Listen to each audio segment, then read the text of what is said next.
Welcome back into another. I don't know what's going on. All right, what's going on? Yep, you gotta just love technology whenever we do these type of shows. But what's going on, everybody? Hope everybody enjoyed their week. Hope everybody had a safe and happy Halloween. Got all of the treats, no tricks, but there was a lot of treats for us of college football fans. We had some heck of a games out of the conference wise. We had Ohio State and Penn State. Wouldn't be. I mean, it was like definitely the game of the week, but was it really the game of the week? Not really. It was kind of a dud of performance by Penn State.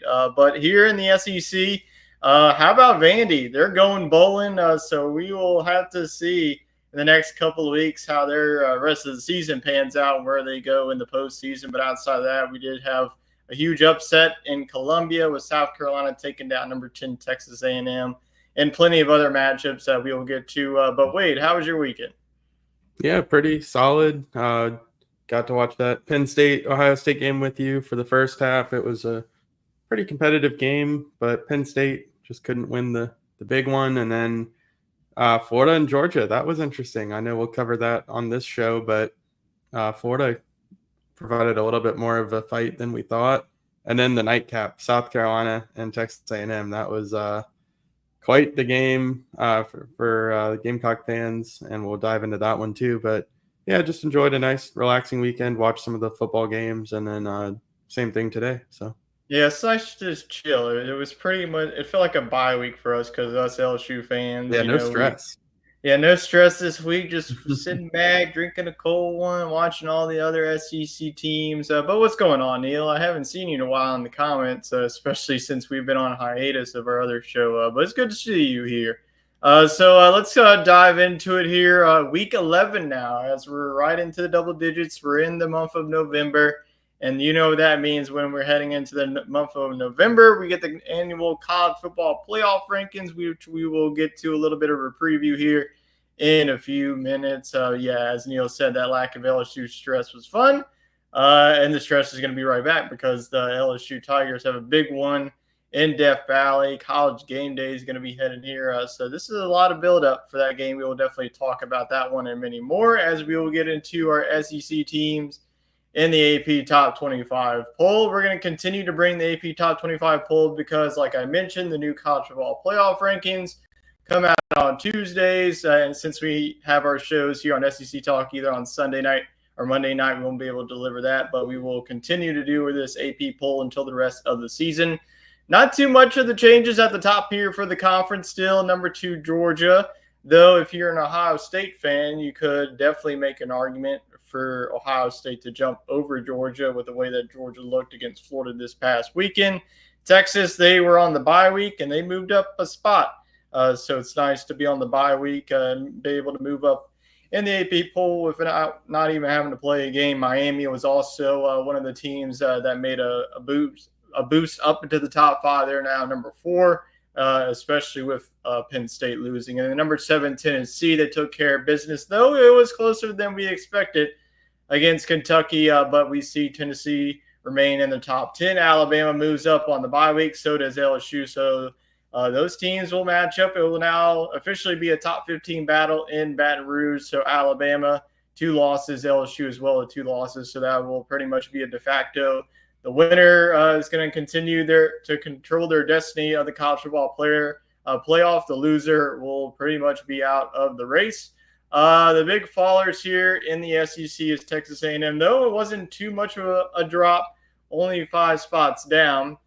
We will definitely get into that discussion. And then number 16, Ole Miss, after a huge victory on the road, they move up 3 spots after really just dismantling the Hogs. And look at that, they're back. It was only 1 week that they were out. Now Vanderbilt, number 24. And if you're wondering where Missouri is the top team receiving votes in the AP polls. So if they can take down Oklahoma this weekend, we might see another team we get back to 9. So it also depends. Alabama, LSU, I don't know if a loss so would drop them out of the AP Top 25 poll. But I feel like every week we've been talking about Texas A&M. Do you think that was the drop was warranted from 10 to 15, or do you think that they should fall even farther? Um, I think they're appropriately ranked. I would probably just swap LSU and Texas A&M Yeah, based we on the did beat them recent. on the field, but LSU Yeah. did beat South Carolina. Yeah, but just given that that was 2 weeks ago and it was pretty convincing, I would switch them, but it Yeah. doesn't really matter because that LSU Alabama game, whether it's 11 versus 14, 11 versus 15, It don't or matter. unranked, it's going to be a de facto playoff game. And then Texas A&M, now they're kind of in the same situation as everybody else on this list. Everybody here needs to win out to get to Atlanta and to get into the playoffs. So A&M had a leg up on everybody. Now they don't, and they're going to have to beat Texas if they want to Mhm. get to Atlanta. So it'll shake out the way it should, but I would probably swap them. And then I am glad to see Vanderbilt ranked. I would actually have South Carolina over Missouri. Yeah. I would even throw them in at 25. But again, those teams will play next week, and that'll sort itself out. Yeah, absolutely. So we could see some more teams if South Carolina were to win this weekend. I could definitely see them vault up into the top Yeah, 25. they're playing Maybe Vanderbilt. we'll see a different story on Tuesday. Maybe we see, Missouri sneak into the top 25. Maybe a South Carolina gets in here. So we'll just have to find out on Tuesday. But speaking of that, Wade, how do you think that the top six is going to go come Tuesday night? I think you'll see Oregon at number one, just being an undefeated Power Five or Power Four team, and probably the most consistent conference, the Big Ten. And they had a nice win against Michigan this week, so I'll keep them at number one. I think they'll actually put. I think they'll put Ohio State at number two. I think there's a little bit more favoritism towards the Big Ten at the moment. Georgia's not really looked that great on offense, but they'll be third. Georgia will be third, and then fourth. Um, I'm drawing a blank on who's fourth right now in the AP poll. Miami is number 4. Okay, because Penn State fell down. Yep. Uh, I think you'll probably see Miami there since they're undefeated, and then 5 Texas, 6 could be Tennessee, could be Penn State depending on how far they drop them. Feel like I'm missing somebody. Yeah, I know there's like a lot. There's not too many undefeated left. You have Indiana, but I don't know. And then BYU. Yeah, Indiana and BYU, but I just don't know how far that they'll vault up. I feel like I agree with you for the most part. One is Oregon, two is going to be Ohio State. I think that the loss are going to compare that. Georgia lost on the road to Alabama. Ohio State lost by 1 point to the best team in the country, and they also, Georgia doesn't really have that quality win that Ohio State does now with Penn State. So I think that's ultimately going to vault them up. So I have Ohio State 2, Georgia 3, Miami 4, Texas 5, and I'll go Penn State 6. I don't think that you can really slide the Nittany Lions down. I know that they haven't really had that quality win on their resume, but I just think that the committee feels like the Big Ten is a pretty good conference other than the SEC because, like we mentioned, we talked about Indiana, and then you have like BYU as well. So I think that's pretty much the consensus. I wouldn't be shocked if I see Tennessee at 6 or Penn State at 6. I could see either or. Personally, I would put Indiana very high. If they're not in the top 10, then they're just getting disrespected. So those are your SEC teams in the AP Top 25 poll. We will definitely keep our eyes out on how the college football playoff poll shakes out to see if any of these changes. Not probably going to be any changes. You see the teams here will probably be in the AP poll. Just watch out for maybe Missouri or South Carolina to slide into that poll. So let's go on to our reminder segment. If you have any questions pertaining to SEC football, or if you have a team outside the conference, feel free to leave us a comment in the comment section down below, and we will get to it after our hot topic segment. So let's get into one of our favorite segments here on SEC Talk, and that is SEC Fantasy. Week 10 is in the books. Wade, after coming off of pretty much of a dominating performance last week, you picked up the win. Let's see if you can do it in back-to-back weeks. So go through your team, Mississippi State's defense, but outside of that, Diego Pavia had a good showing against Auburn. Then Dylan Sampson, one of the best running backs in the SEC. Andrew Armstrong had a nice game, even though his team did not play well. So take us through your team, how they did in week number 10. Yeah, not too shabby. Diego Pavia, he was more of a game manager against Auburn. He played smart football. They won by 10 points on the road. Vanderbilt's going to a bowl game, so nothing that you can fault Diego for, but it was not his best SEC fantasy showing as he had just 169 total yards. But that's okay. It was just part of the game script. Good to see him on the show. Dylan Sampson, he got going late. He had a big second half. He actually was the second leading rusher on his team in the first half, and I thought maybe he was out with an injury, but then he just poured it on in the second half and really took advantage of an easy matchup that we predicted for him against Kentucky. He had 151 yards and 2 touchdowns. Andrew Armstrong, he was a good surprise. That game was out of hand for most of the day, but that kind of played to my advantage and to Andrew's advantage because the Razorbacks had to put the ball in the air.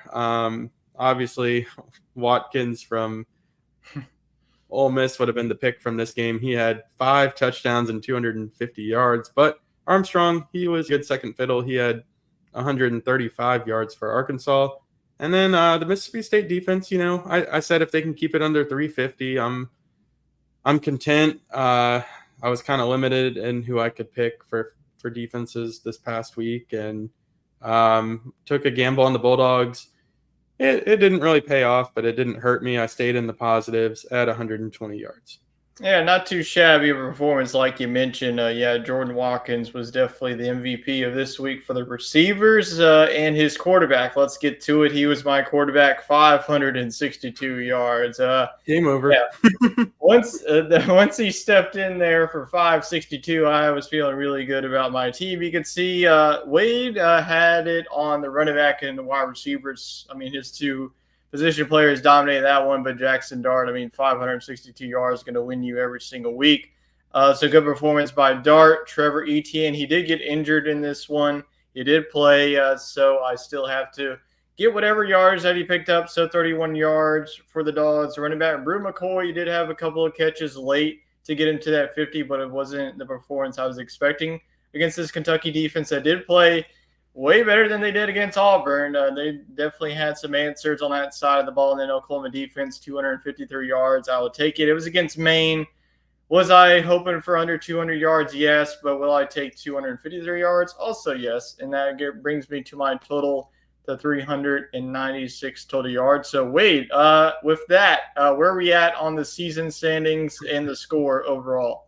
Yeah, we won't show anything on the screen today, but just a quick rundown. Tyler moves to 8-2 on the season. If you've been following along, it's been pretty rough going for me, but I do have some defenses left in my pocket, and Tyler does not. So it'll be interesting to see how we do down the stretch. But Tyler has 2,170 total yards, and I have 1,451. I'll do the math for you. That's a 719-yard advantage for Tyler. So I got some work to do, but now's a good time as ever to get it going. So let's see what we got for week number 10. Yeah, keep that defensive strategy in the back of your mind because that will definitely pop up here in a couple of minutes as we are about to do our SEC fantasy draft. But before we draft our teams here for week number 11, let's go through the rules and the rosters for this SEC fantasy. Still the same rosters as always, though this will change once we get to the bowl season. Everything will go to 2. But for now, 1 quarterback, 1 running back, a receiver, and a defense. And then our 2 rules that we've been using every single week here on the show. Cannot draft the same player twice in back-to-back weeks.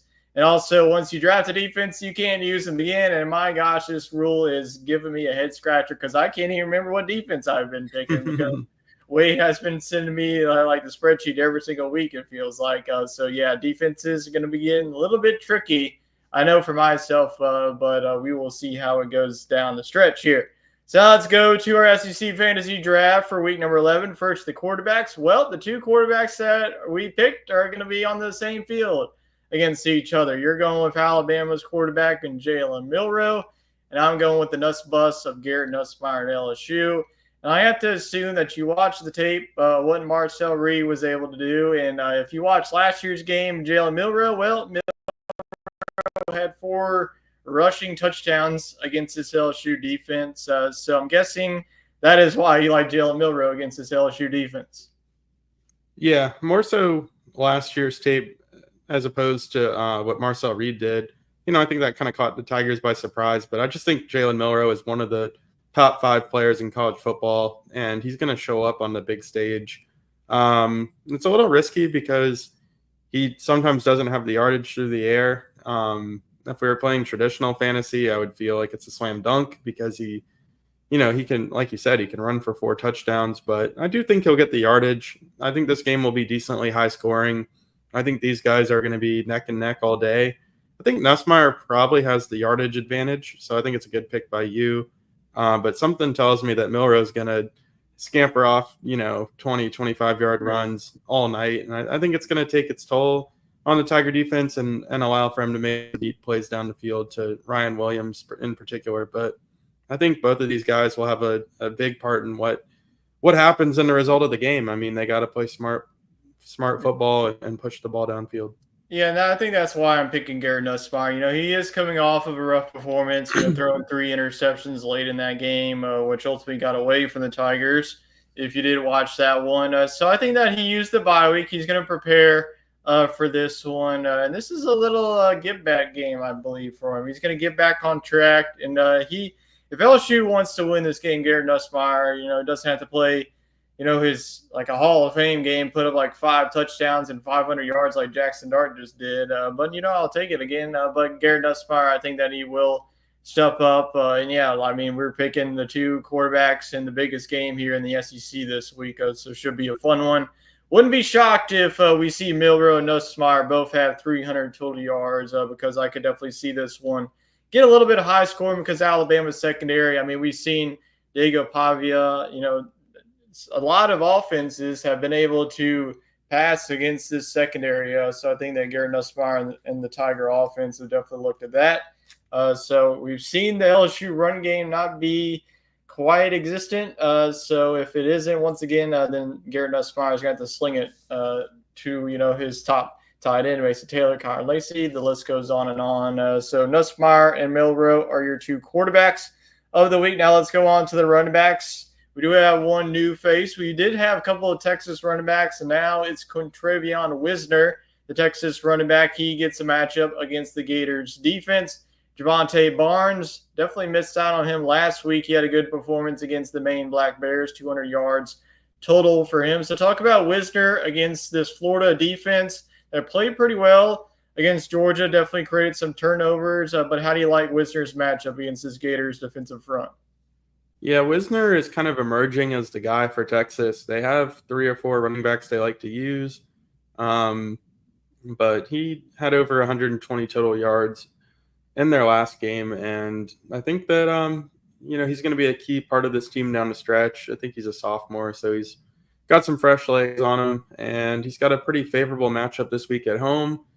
And I think that they're not going to try to overcomplicate it. Florida's going to be down to their potentially their 3rd string quarterback. So I think if Texas can make some stops, they're just going to try to keep it pretty vanilla, not show a ton, run the football, win the game. So I like Wisner in this spot. Yeah, definitely a great matchup for him. Javante Barnes, I'm picking him against the Missouri defense. Now, this Missouri defense has been a roller coaster throughout this whole entire season. I feel like with Jackson Arnold, they just relied so heavily on this run game. Javante Barnes has really stepped up to that. I thought in the preseason that was going to be Gavin Sawchuk, but Javante Barnes has stepped into that role. Like Wisner has taken over that role. You would have thought it would have been Blue, but now it seems to be Wisner. So Wisner and Barnes are your 2 running backs here for our teams. Now let's go on to the pass catchers. Well, we just talked about this guy, Jordan Watkins, over 250 receiving yards and 5 touchdowns. We will see if he can do it again. If they did, then that means that Georgia got spanked on the road against Ole Miss. Kyron Lacey, yep, I'm doubling down on the LSU offense. So this is probably tipping my pick of who I'm going to be picking in that matchup. But every time that I pick Kyron Lacey, he's been terrific. But Jordan Watkins, I picked him literally 2 weeks ago before his big performance. Do you see another one against this Georgia defense, though Trey Harris could be returning? Yeah, it's a little bit of a risk because Trey Harris probably will play. I think they were saving him in essence for this big matchup against Georgia. Yeah, you probably could have put the mailman out at wideout, and he would have had 5 touchdowns against Arkansas. He was, I think it was the role that really led to a big day for Watkins. But also, you can't discount the fact that Jackson Dart and this Ole Miss offense finally looked, up to their standard. And I think there's a lot of comfort in Jordan Watkins. So I don't think he's just going to disappear from the game plan. Georgia's one of the few teams that probably has a cornerback that can shut down Trey Harris. So I think that's going to open up a lot of opportunities for the number 2 receiver. So I think Watkins could be a sneaky pick to lead that game in receiving. Yeah, absolutely. I mean, that game, I could see it be high score, and so that's a great pick. Picking one of the star wide receivers for this Ole Miss offense that might be turning the corner. Just put up 63 against Arkansas, and see if they can continue that momentum against a good Georgia defense that has been up and down too. But Kyron Lacy, like I mentioned, he's been terrific for this LSU offense. And they also have some guys that's stepping up too. Aaron Anderson, he had a big game against A&M the last time we saw him, so it hasn't really been all on Kyron Lacy's shoes, but I feel like when it's the big games, Kyron Lacy shows up. So give me the hometown hero of Kyron Lacy. So let's go with Jordan Watkins, Kyron Lacy. Feels like 2 of these guys are going to go over 100 yards, especially if they're on the winning side of the matchup. Now let's go on to the defenses. You're going to go with probably one of the better defenses to pick. Though Mississippi State is going to be a scrappy bunch walking into Neyland Stadium, but you're going to go with Tennessee. And like Wade mentioned, not too much defenses. It was either between Ole Miss, LSU, Mississippi State. I'm just going to go with the team that I was high on the preseason. Their defense has been playing all right. I know they just gave up 31 against Arkansas, and they're now have to face off against Georgia. But you know what? I got really nothing to lose at this point. So how do you like Tennessee's matchup against Mississippi State? And kind of talk about how your strategy, because I feel like this is now the time for you, to really cut into that 700-point lead that I have right now.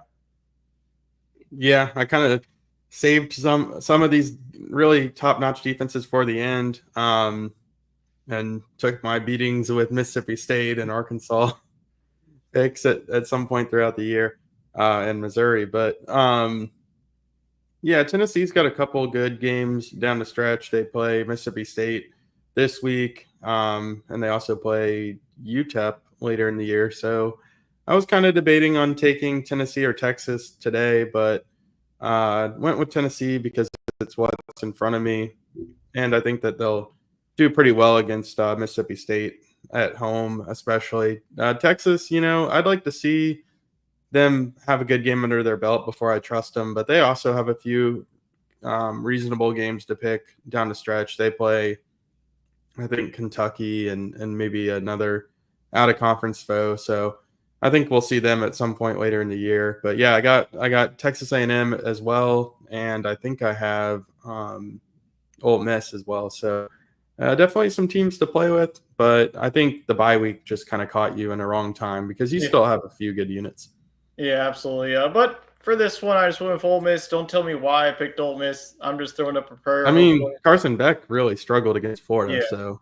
Yeah, I'm hoping the same. And Ole Miss's defensive line, they could get after you, and that's what I'm hoping. So I'm hoping, for under 400 yards, and I'll be happy. Anything over that, then you got a lot of star power in offense, so then yeah. So it's a shot in the dark pick. So we will see how it pans out with Ole Miss. So Ole Miss, Tennessee. We will see if you can create an edge with Tennessee's defense going against Mississippi State's offense. Speaking of Ole Miss, let's talk about their offense. 63-31 against Arkansas. Wade and I were both on the Hogs. We picked them out right. Chet was the only smart one that saw through the glass mirror here with Ole Miss. Their offense really talked about through the preseason that this was going to be one of the best offenses in the country. They haven't really shown it. They showed it on Saturday. Story of the day is obviously Jordan Watkins with 5 touchdowns and over 250 passing yards, and his quarterback, Jackson Dart, over 560 yards and 5 touchdowns. So, I mean, you really got to be impressed with this Ole Miss team. I mean, Arkansas's defense has been one of the better defenses in the SEC, and they just put up 63. Do you think that this Ole Miss offense is finally finding their identity and playing good at the right time when they need it?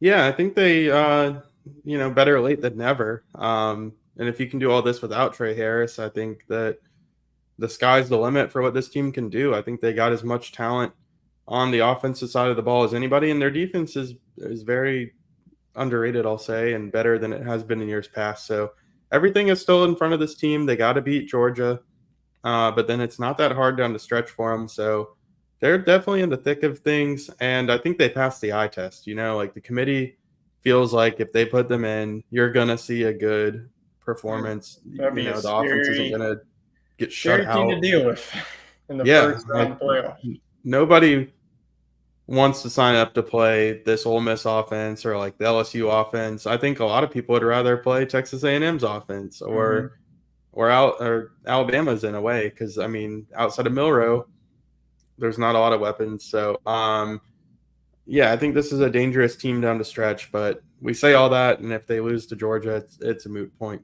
But it was a good showing here. The only negative is Henry Parrish is going to be out, I think, for probably the year based on what I saw live.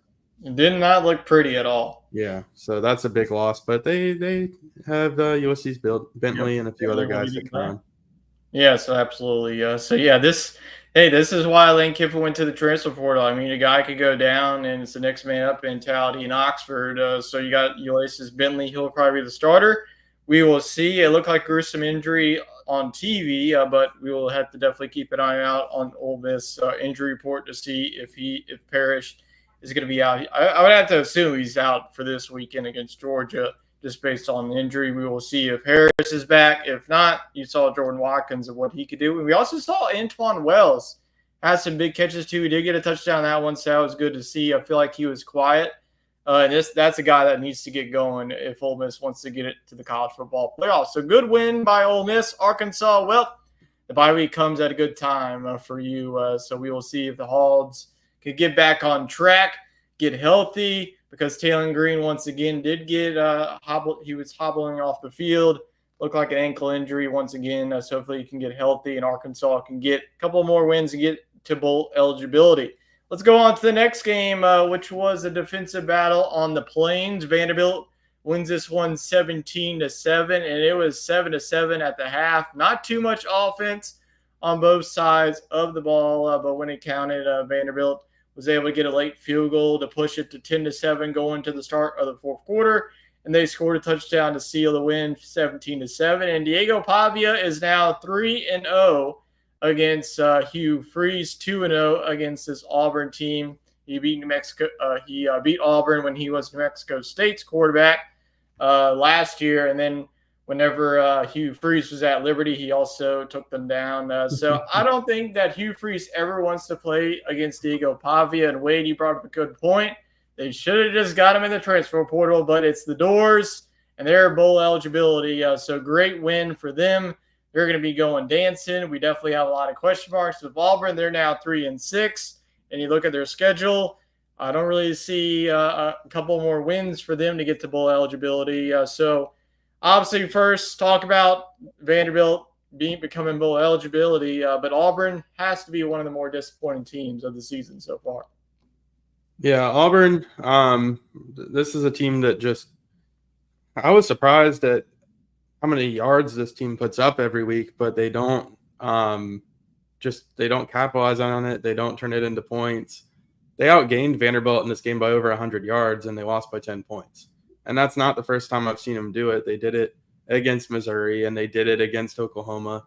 They did it against Cal. So those are all games that were decided by less than 10 points that they outgained their opponent and lost. So this team just turns over the ball too much, and they can't score in the red zone. And you just got to flush the season and forget about it.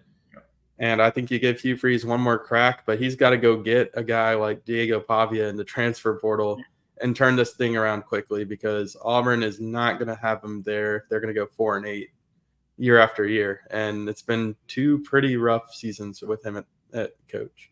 I can't remember the last time that I saw Auburn finish a game with just 7 points. I mean, this has been a team that has really relied heavily on this offense, and like their defense has been playing well for them to win these games, but this offense just hasn't been able to do much. I mean, Jarquez Hunter, we saw put up almost 300 yards. He only had 50 rushing yards, so we got to give credit to Vanderbilt's defense. The Doors continuing on. They got a big one at home against South Carolina, a team that's coming off of a big performance. We will definitely talk about the Gamecocks, but first, let's talk about the annual rivalry matchup. The last time that we will see this one in Jacksonville for the next 2 years at least, since the Jaguars Stadium is getting renovated. Well, they should just renovate the whole team because the Jaguars suck. But Florida versus to Georgia, this was closer than we thought. I mean, it was 34-20, but Florida really played really well considering the circumstances. DJ Lagway did get the start. He did get injured in this one, so we saw the freshman step in there. They were able. We also saw the backup running back too. Montrell Johnson hasn't been available for the Gators, so we saw Jackson. He did get a touchdown that one late to tie things up, but Florida with the late turnover, Georgia was able to get the late touchdown, 34-20. Georgia, like you mentioned with Carson Beck, this is his back-to-back performances where he has 3 interceptions. So if you're a Georgia fan, definitely could hear your frustration on the play of Carson Beck as of late. But I feel like Georgia, they're number 2, but they have not played up to their potential at this point. I mean, I feel like their best game of the season was against Texas, but outside of that, they haven't really shown me much. Yeah, I think this team's definitely vulnerable. I think that they won because Florida is already an inferior team, and they were down to third string quarterback, second string running back, like you mentioned. They don't really have any weapons at receiver, and actually, I think their top receiver was out. Eugene Wilson was out, so yeah, a so lot of injuries. you let a bare bones Florida team hang 20 on you, and your offense is turning over the ball 3 or 4 times. So, and your starting running back got hurt. So I wouldn't feel too confident going into the Ole Miss game on the road. But they seem to have a knack of winning these games. They beat Texas on the road. So we know there's a good football team in there, but at some point these mistakes are going to come up and get them. So I think this team is beatable. They could probably afford to lose one more game and still have an outside chance at the playoff. But they don't look like the number 2 team in the country. Yeah, absolutely. I think that's why Ohio State will probably jump them in the college football playoff rankings. Like you mentioned, Georgia, they do have 2 big games looming with Ole Miss this weekend and then Tennessee here in a couple of weeks. And that will definitely, if they can win that one, they'll be in maybe the SEC championship. We'll definitely get into that talk later in the show. But a good win for Georgia. Florida almost had this one. I feel like if DJ Lagway didn't get hurt, it might have been closer than this final score said. But let's get to the game I've been talking about since it went final. Number 10, Texas A&M, after a huge victory at home against LSU, they go on the road to South Carolina, and the Gamecocks not only beat them, they just wiped the floor with them 44-20. Lenoris Sellers definitely played well. This South Carolina defense definitely rose to the occasion. You didn't really see Marcel Reed really make too many plays with his legs. Raheem Sanders, I mean, this is why you brought him in. Over 150 yards total for him. South Carolina's defense stepped up. They got that late pick 6. That was almost a pick 6, but he stepped out of bounds. But nonetheless, South Carolina was able to find the end zone late. But, man, I feel like I saw this one coming but didn't pick South Carolina to win this one. But I wasn't surprised to see South Carolina, though. What I was surprised is South Carolina putting up 44 against one of the better SEC teams in defenses in A&M. So you got to be impressed with the South Carolina team now. Yeah, I think that they finally broke through. They had LSU and Alabama on the ropes, and they finally just made it happen and beat a top 10 team. And right before their bye week, they beat Oklahoma pretty bad. So I think this team's kind of finding their groove. They can play their way into the top 25 with the game against Vanderbilt, and then they'll have winnable games down the stretch with Missouri, an FCS school, and then Clemson. So we've seen this team get hot in November before, and here they are now. But for A&M, this game was a little head scratching because I don't feel like they tried to run the same offense they did against LSU. We saw Marcel Reed throw the ball a little bit more. I think they got thrown off with Le'Veon Moss getting hurt, and there wasn't really a threat of the running back beating you. So South Carolina was able to key in on Marcel Reed and make him try to win it with his arm, which he had a couple impressive throws, no doubt. But this team just fizzled in the second half, and South Carolina just kept pouring it on, which is good to see because South Carolina was very much a first half team a lot of the year and got beat in the second half. But man, they didn't let off the gas, did they? Add to that, A&M did go for it on their own 32 times, and they didn't get it, which puzzling. Pretty much just handed free points to South Carolina, and South Carolina both times was able to do it. But South Carolina, on the others, outside of football, they might go to Lowe's or Home Depot to get some more bushes because those bushes, the field storming, they got no more leaves on the rest them of the year.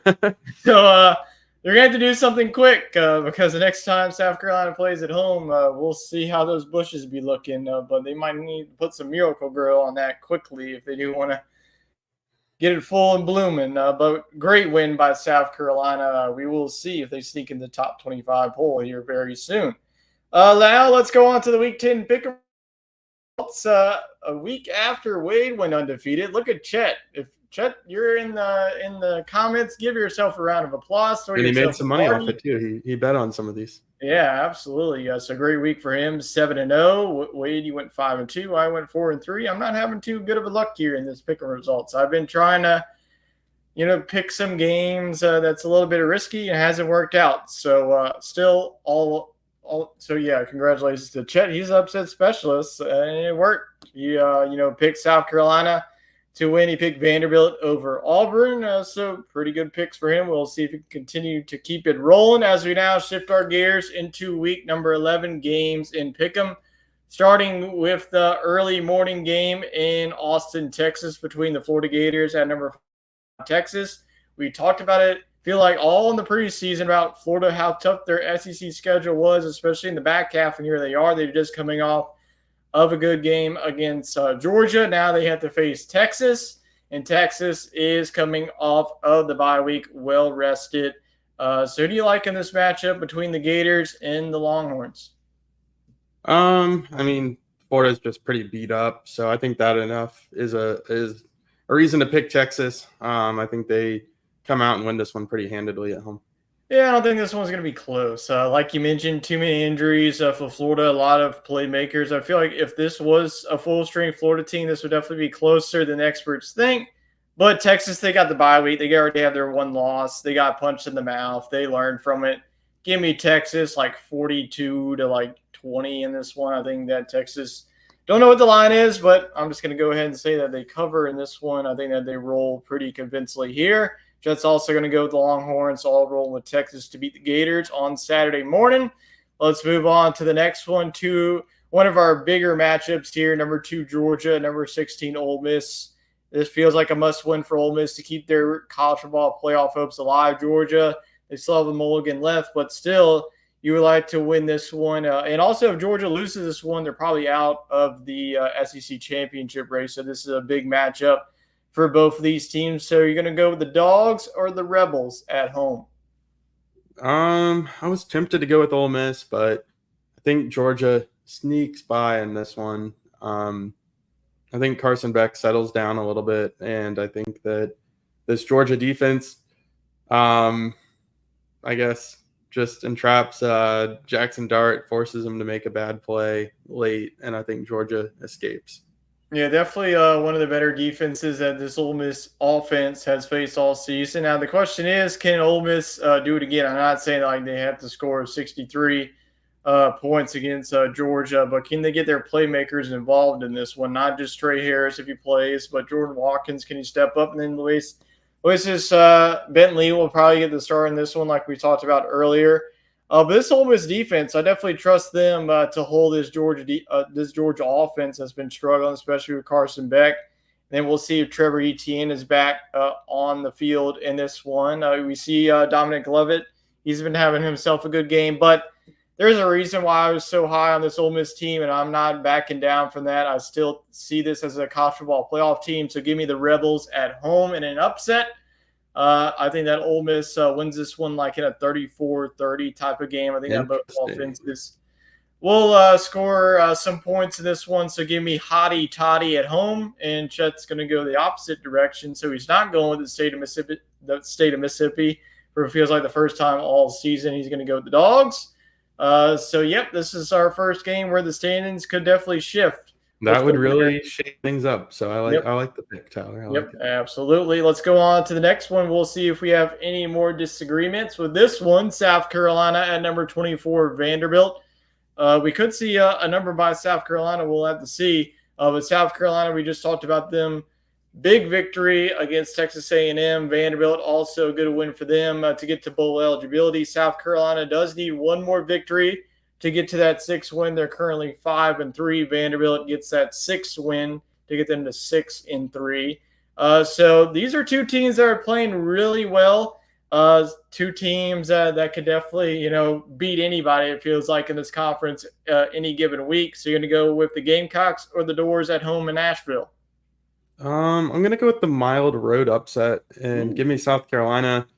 Both of these teams do have a lot of momentum, but I feel like Vanderbilt, the goal was to get to a bowl game. Even if that's not what Diego Pavia is saying, if he's saying to get to the playoff, whatever. I just think that there's like a stress that's lifted off your shoulders when you get to 6 wins, you get the bowl game. And South Carolina's still hungry. I mean, they need to get to 6 wins. I think they definitely will. They play Missouri and Wofford, so I think they win one, if not both of those games. And they also play Clemson. And Clemson, and that's a winnable game. Yeah.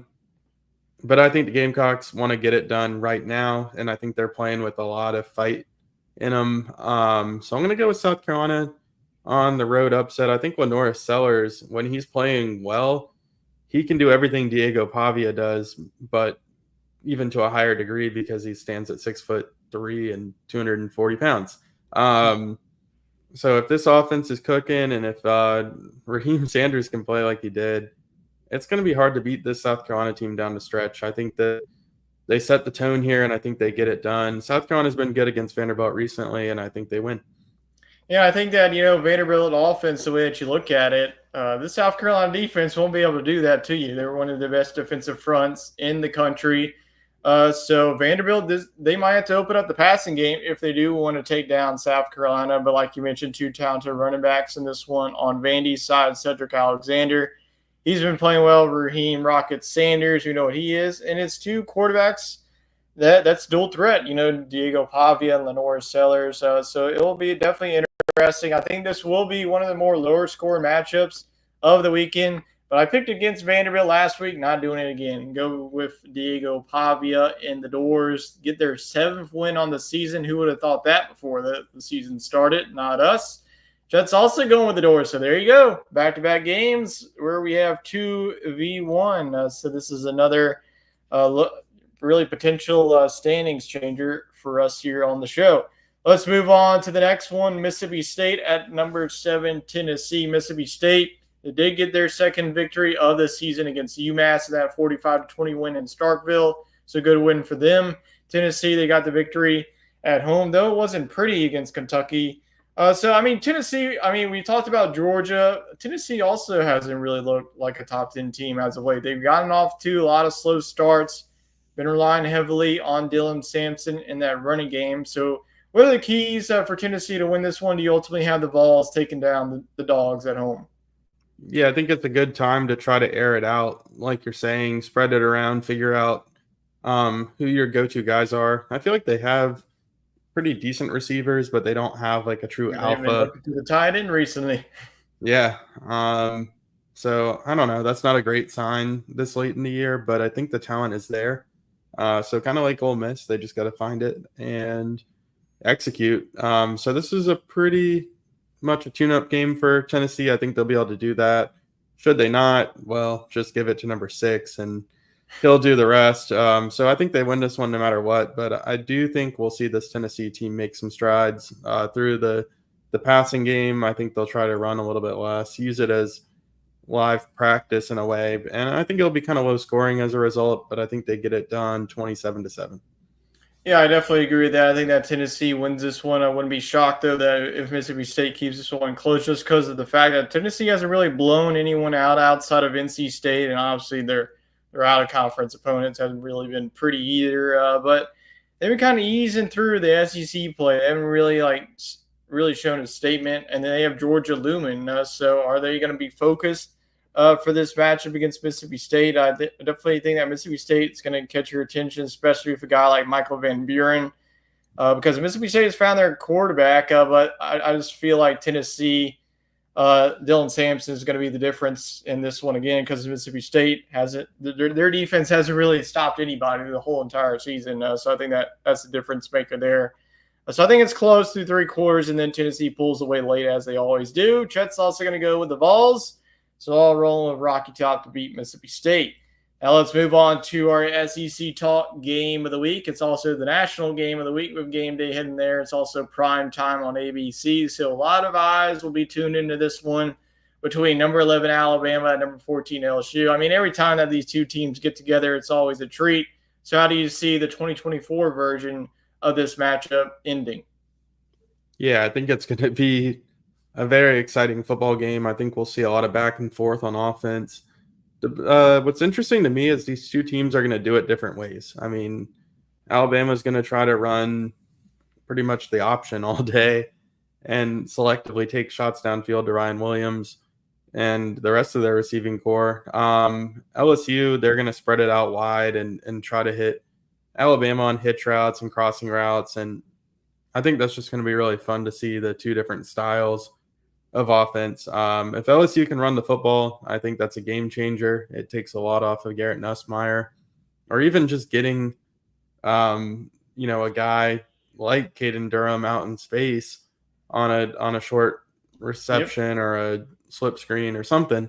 I think would really just take the pressure off of Garrett Nussmeier. But I do expect it to be back and forth. I think Jalen Milroe has 2 rushing touchdowns in this game, and I think he probably runs for over 100 yards. I think it's going to be very interesting down the stretch. But give me the Death Valley Magic and LSU. I think LSU's got a more talented team. I think defensively, LSU is going to be okay. I think you can expect Milroe to beat you in certain situations, but you just got to, basically just keep the ball out of his hands as much as you can, which is hard to do at quarterback. But I think that LSU's offense just has a little bit more of a playmaking ability than Alabama's. I think that when push comes to shove, I trust LSU to push it down the field and look for like Aaron Anderson or somebody to have just like a game-ending play, like just a huge momentum swing. I think that Alabama secondary is a little vulnerable to that. Yeah, absolutely. I definitely agree with you. I think that if you're LSU's defense, you have to limit the big plays from Ryan Williams, even Jam Miller, and obviously Jalen Milroe, because you can't let what Milroe did last year's game. I mean, if he goes for 4 touchdowns, this game won't even be close if he does that again. But yeah, these are two explosive offenses that can beat you in many ways. I feel like you stole the words out of my mouth. I think that the difference maker has to be Caden Durham in this one. LSU in big games like this whole season hasn't been able to run the football. I feel like if they could just find the holes to run the football, this is when LSU can become a really dangerous team. So I think that this is going to be a back and forth battle. But like you mentioned, I think Death Valley at night, there's going to be some magic. So give me the Tigers in this one pretty close. I'm going to go like 34-33. Probably comes down to a game-winning kick or something. Always crazy. Maybe even come down to overtime, because this game always treats you right. I just hope that it's not like a 9-6 game. Once again, I hope there's a lot of points between these two teams. But give me the Tigers. Jets also going to go with the Tigers. And when the heck was the last time that you saw 3 of the same logos, especially all Not 3 LSU logos? It's been a while. Not a But good sign. yep, we're all rolling with the Tigers at home. We will see if LSU either lets us down or they provide us with a clean sweep of we go 1-0 in this game. So we will have to see what happens on Saturday night. Now let's go on to the final game of the SEC. Nope, this is not the Big 12 game of the week. This is an SEC battle. Really good battles, though. If you look to the 2010s, when we had Sam Bradford facing off against Chase Daniel in some of those Big 12 championship Jeremy games. Macklin. Yep, it was classic games in Kansas City. But Oklahoma, Missouri, Oklahoma, they did pick up a victory, 5-4 now. So Oklahoma 1 win away from bowl eligibility. Missouri coming off of a bye week, much needed bye week to get healthy. We'll see if Brady Cook is playing in this game or not. So with that being said, are you going to go with the road team in Oklahoma, or do you think that Missouri gets the job done here and continues on? I don't really want to sit. I don't think that, since they're not ranked, I'm not sure if they're quite yet in the college football playoff discussion with 2 losses. So you're rocking with either Oklahoma or Missouri. To be honest, I think that we're going to see Missouri implode down the stretch. I think this team's just lost its ways. I think that Brady Cook is going to try to play through an injury, and he's not going to be 100%. Luther Burden's probably lost interest at this point. And if they can't run the football, I think it could get ugly. Oklahoma, I don't know. I mean, they're not amazing me right now, but they did make the change at quarterback. Jackson Arnold is motivated. They were on the bye last week, right? So I think they're going to be prepared. Missouri was on the bye too, which is good for them. But give me Oklahoma in the road upset here.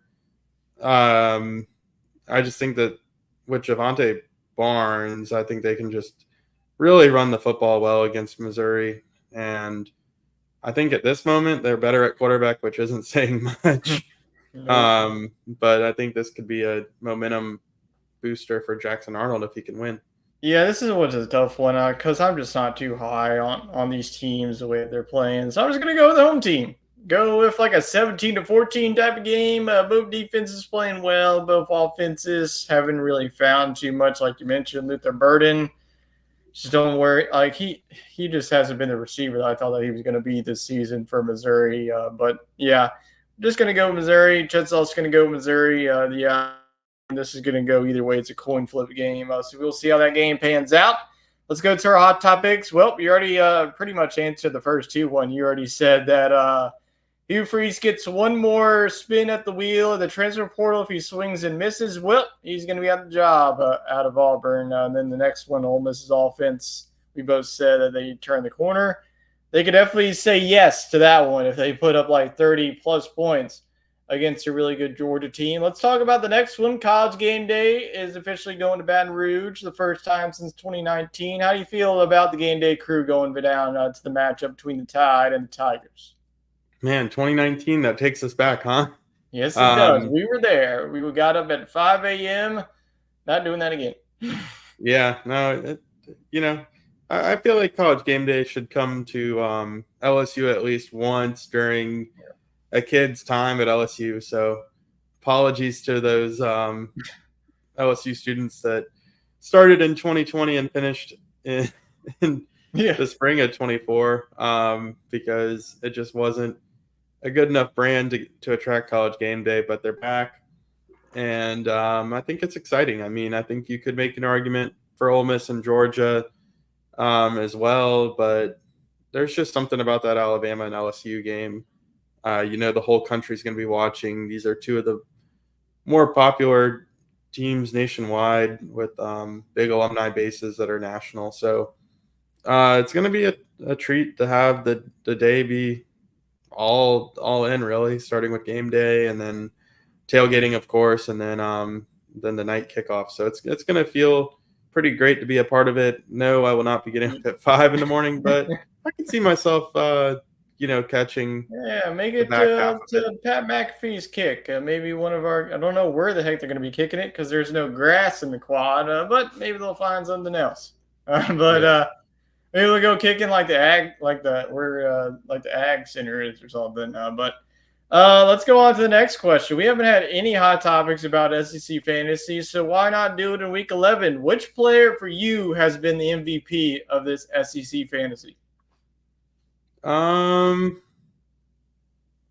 feel like we've seen, a lot of Jackson Dart at quarterback, and Yep. obviously he can single-handedly take over a game, as you saw this week.